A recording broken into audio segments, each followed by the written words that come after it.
এই যে সব কিছু চৈতন্যময়, আমরা জীবজগতের মধ্যে এটা মানে আমি অন্তত বিশ্বাস করতে পারি যে আমার একটা চেতনা আছে, কিন্তু আপনি সবসময় বলেন যে এই যে পোডিয়ামটা কাঠ, এটা তো জড়ো, মানে আমার অজ্ঞানতায় জড়ো, তাহলে এইটা কি করে চৈতন্যের মধ্যে, এটা কি করে?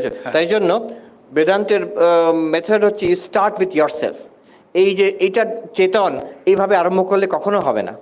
এটা কি আমার চেতনার মধ্যে আছে? হ্যাঁ, অতএব যে আমি নিজেকে আগে চেতন বলে জানলাম, তারপরে দেখলাম যেটাকে আমি চেতন নয় বলে বাদ দিয়ে দিয়েছিলাম।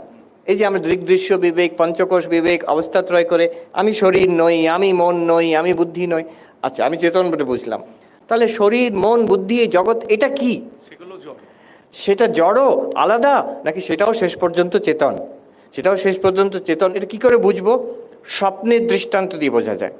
স্বপ্নের দৃষ্টান্ততে আমি দেখছি, পরে জেগে ওঠার পরে বুঝলাম স্বপ্ন, কিন্তু স্বপ্নতে দেখেছিলাম আমি দাঁড়িয়ে আছি, অনেক লোক আছে, গাছপালা আছে, পাথর আছে, আকাশ আছে, মাটি আছে।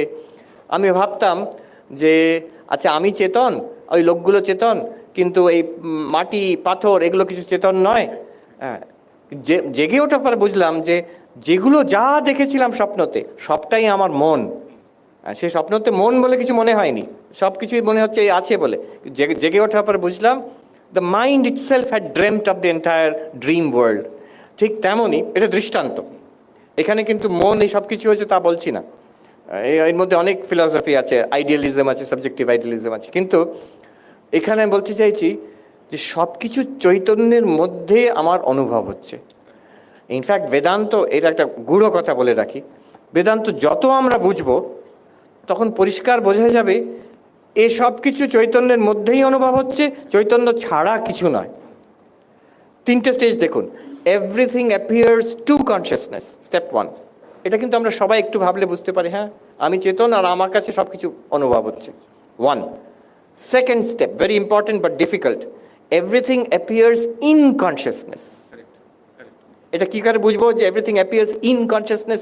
আমি তো ভাবি আমি কনসিয়াস, এটা বাইরে, কিন্তু বাইরে আর ভেতরের লাইনটা কোথায়?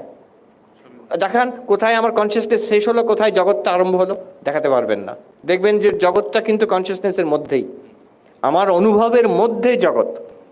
আচ্ছা, যেটা কনসিয়াসনেসের মধ্যে, কনসিয়াসনেসের বাইরে অনুভব কখনো হতে পারে না, তার মানে সেটা কনসিয়াসনেস থেকে আলাদা নয়।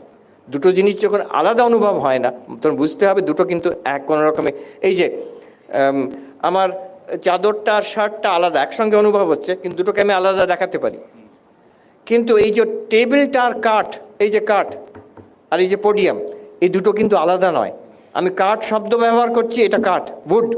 আমি পোডিয়াম শব্দ ব্যবহার করছি, এটা পোডিয়াম। দুটো শব্দ কিন্তু বস্তু এক। হ্যাঁ, তাহলে বুঝতে হবে এই পোডিয়ামটা উড ছাড়া কিছু নয়। জগৎটা চৈতন্যতেই দৃশ্যমান, চৈতন্যতেই অনুভূয়মান, হ্যাঁ অনুভব হচ্ছে, চৈতন্য ছাড়া কিছু অনুভব হচ্ছে না। তাহলে it gives me a clue, এই জগৎটা চৈতন্য ছাড়া হয়তো বা কিছু নয়, চৈতন্যই বোধহয় এটা, এইভাবে। ঠিক আছে।